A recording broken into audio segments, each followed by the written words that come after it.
Perhaps the most disturbing are the broken children, the children who were robbed of their innocence through molestation and sexual abuse. Most of these kids are so emotionally disturbed and damaged that they are not allowed to mix with the regular population and are kept on a separate unit called SMU, or Special Management Unit. SMU also houses kids that are trying to leave their gangs and risk being attacked if they are around other boys, and most of the boys who have been charged with sexually related crimes. Sex offenders are known as blue daughters because of the blue sticker on their files. Occasionally these children come to school, but having been qualified for special education services due to their emotional disturbances, attend a separate class down the hallway. There are infrequently students who have not yet gone through the long and arduous qualifying process for special education and attend the mainstream classes. This is equally difficult for them and for the teachers, as they are not mentally capable of dealing with the rigor and the rules of a regular classroom, and can range from being non-productive and hostile to outright confrontational, violent, and often sexually inappropriate. On Monday, I had my first encounter with this population. Walking into work, our secretary, Selma, says that there was a fight the night before in one of the units, and as a result, the kids were on lockdown, meaning that all the teachers have to go up to teach on the cell blocks. School starts in half an hour. My lesson plan for the day requires the use of a whiteboard and the projector, neither one of which is available on the cell block. The hardest part of this is that the students are no longer broken up into their school groups. Rather, each class will be made up of every student on the unit, so no more separating the kids by gang affiliation. They would all be mushed together. I panicked when I realized that all their folders were broken up by the school groupings, not the housing groupings. So I pulled them all out of their respective shelves and I began to rifle through them, putting all the blue kids in one pile, all the greens in another, and so forth. By the time I had split the folders, sharpened the pencils, and photocopied enough worksheets to keep the kids occupied for an hour, I'm 5 minutes late for first period. I was shipped to the first housing unit, the one holding the long-term older boys. The guards have thoughtfully arranged some tables and chairs into a makeshift semblance of a classroom. I dump everything on the table. Mr. Robbins at the station leans forward into the microphone and his voice booms out over the loudspeakers. Red square, make sure your beds are stripped, red square.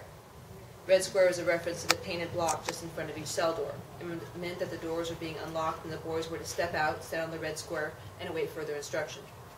15 doors open simultaneously, and out of each one steps 2 boys. Some are rubbing the sleep out of their eyes, groggy from morning meds and breakfast. Others are pulling on sweatshirts and shoes still.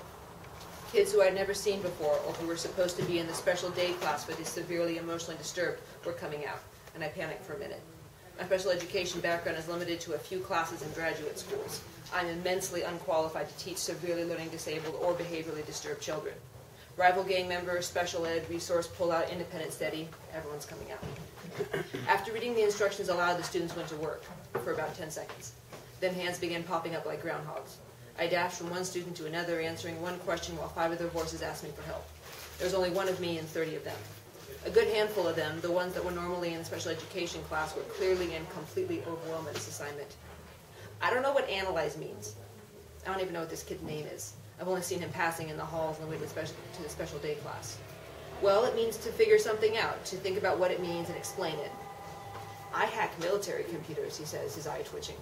I can break into anything. Okay. I have no idea if this kid is lying. My teacher reads the directions to me. Can you read this to me? I sit down beside him and have read all of 6 words when Juan calls out, I don't know what an analogy is. I have dyslexia. I can't read any of this. Can I just go back to my room? The boy next to me is impatient and fed up with me. Between making sure they stay on task, keeping track of every pencil, checking work, and giving assistance, I feel like I was being pulled in a million directions at once. Plus, I have my regular students' ever-increasing familiarity and expected boundary testing to deal with. Miss Wehr, haven't you worn those same shoes 2 days in a row? Jose was grasping at straws trying to avoid doing his work. Jose, haven't you worn that whole outfit for 3 weeks in a row? I continue to circle the group, stopping periodically to redirect and assist. I'm helping one of the special ed kids when I overhear another kid who is unknown to me chatting with Juan. So what's her name? That's Miss Wehr, Juan tells him. Oh, she hella fine. I'm going to ask her out. I wouldn't. She ain't down like that. She'll kick you out of class. No, man, I got this. So what's she about? Well, I don't know. From what I've seen, she likes telling kids to sit down and be quiet. I bet you a bag of Cheetos I can get a date with her. You on blood. Ain't no way that's going to happen. At this point, I have to cut in, trying to mask my amusement with feigned outrage. Did you just barter me for a bag of Cheetos? A bag of hot Cheetos. The new kid is scrambling. You're worth it, Miss Wehr. Juan is overestimating his ability to flatter women out of outrage. I give them a look that the boys refer to as the Miss Wehr death stare, and they both shrink back into their work. For a minute, until the special ed kid regains his nerve enough to try a new pickup line. So, Miss Wehr, are you Republican or Dominican? Miss Wehr, Jose calls out. She's not here, I reply. Yes, you is. No, I isn't. I've changed my name. Well, what's the new one? I'm not telling you. Well, whatever your name is, you look like Peter Pan today. Looking down, I realize he's absolutely right. Between my green shirt, my skinny jeans, and my short boots, I am easily passable leader of the Lost Boys. Fairly fitting, actually. Thank you, Jose, I reply wearily. Another hand shoots up for help. One of the special ed students wants me to move the Kleenex box off of his table because he feels it's making fun of him. I expect him to make a joke afterwards, but when I see the terror in his eyes, I realize this child is deadly serious. I remove the Kleenex box and he relaxes noticeably and is able to continue his work. Turning back to the rest of the students, I see that following Jose's Peter Pan comment, they have all pulled their sweatshirt sleeves over their hands with their pencils protruding, a la Captain Hook. Grinning, Jose throws his worksheet, which he has torn into tiny pieces, over my head, crowing, "You can fly." Sarah comes into the unit, dragging a large cart of PE equipment behind her. It's time for the teachers to rotate to the next classes. What idiot decided to get rid of 3 martini lunches? I head over to the intake unit where the new kids and the kids who can't be placed anywhere else stay. I knew that I would have less students, so I hoped this class would be easier. Stepping into the unit, you were reminded on a myriad of levels that you were in baby prison. There's no artwork or motivational posters on the wall as there are in other units. Shoes were outside of every cell door as the kids are not allowed to have their shoes in their rooms, every one of which was a single unit. Having a roommate was a privilege not allowed here. Sparse, cold, and off-putting, the atmosphere was bleak enough to make you want to weep. The boys are already out, seated at circular metal tables that are bolted to the floor, in backless seats that were soldered to the tables. Scanning the faces, I only recognize a couple of them. "Hey guys, how you doing today?" "We cool," Jimmy grins, stretching his long arms above his head. "We cool?" I feel like that sentence is missing a verb. Sorry, we be cool. We be cool. Yeah, like Toys R Us. We be cool.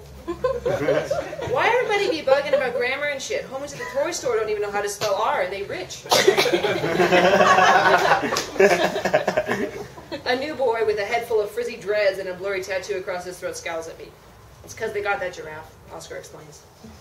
I distribute a worksheet on analogies and pencils. Thankfully, the boys go to work with a minimal amount of protest. After about 5 minutes of this, I notice that Antonio's paper has disappeared. "Antonio, where's your paper?" "My dog ate it." "You're in jail, you don't have a dog." "Well, this guy ate it." Antonio jabs his thumb at one of the special ed students sitting next to him. "Did you eat his paper?" I asked this boy. He has a large scar running down the center of his forehead and a strange lemon-shaped bruise on his cheek. He blinks at me, nodding ever so slowly. "Why did you eat his paper?" I don't know whether to be horrified or laugh. "He didn't take his meds today," Antonio explains. I'm at a loss for words, and I stand there stupidly for a minute. "It's okay, Miss Wehr. He ate my eraser first period. If you give me another sheet, I can start over." I thank Antonio for being so cooperative, cast another furtive glance at the boy who is now folding his paper into an origami swan, and get Antonio a new worksheet. I make a mental note to buy the special ed teachers really big bottles of whiskey for Christmas. I continue circling the tables, checking on work and providing assistance. As I rounded one of the tables, I noticed that there was one boy who had not been allowed to come out of his room. He stood at his door, staring at me through the thin window. Knowing there's probably a good reason why he was not allowed out, I took my head down and avoid eye contact. A few minutes later, I glance up and see that his face was contorted, almost grimacing. There's something disturbing enough in his appearance to cause my eyebrows to shoot up in alarm. And apparently my grimace was evident as the guard jogged to the boy's window, peeked in, and yelled something at him. He then returned to the guard station, retrieved a long sheet of green construction paper, returned to the cell, and covered the window with it. "You fucking bitch!" A scream came from inside the room, and there was a dull thud of objects being thrown against the glass. I caught the guard as he walked by. "Why did you do that?" "He was watching you and masturbating," he said calmly, and kept walking. I turned back to my students, trying not to betray my horror. There was something profoundly disturbing about the thought that a young boy would do that. These are damaged kids, I remind myself. The boy continued to rage for a few minutes, yelling and throwing things, until his cell went eerily quiet. There was something disturbing and wrong about the quiet. The guard felt it too and walked to the boy's door. He yelled through the door to the boy, and there was no response. "Hey, I need some backup here." 2 more guards appeared out of the booth and rushed across the cell block to the door. There was a buzzing sound and the door was yanked open. The boy hung there, his sweatshirt tied around his neck, the other end looped around the sink faucet. The guards pushed into his room, one ripping the sweatshirt from around his neck, the other pulling out handcuffs and yanking the boy's arms behind him.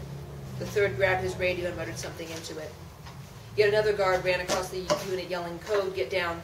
The boys threw down their pencils and dropped to the floor, their arms folded above their heads. What the hell is going on? The guards dragged the boy from his room, 2 at his arms and 1 at his feet. They passed me on the way to the door.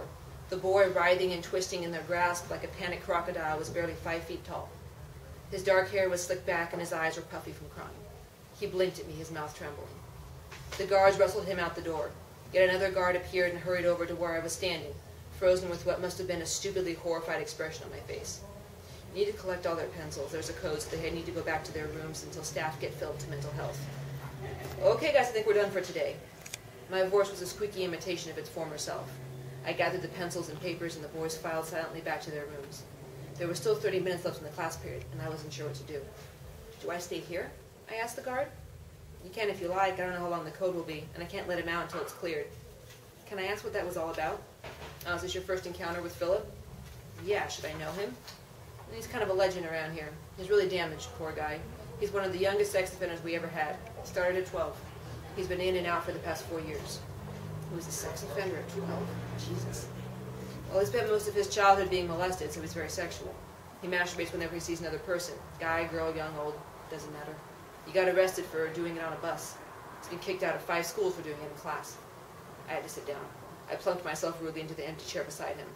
We even have to put him in a cell that doesn't face the showers because it was making all the other kids really uncomfortable to be masturbation material while they showered every day. So what can we do for him? Nothing. He smiled. Sadly, we can't undo what happened to him.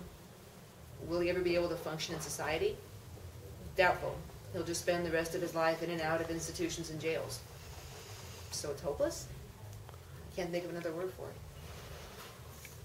Thank you.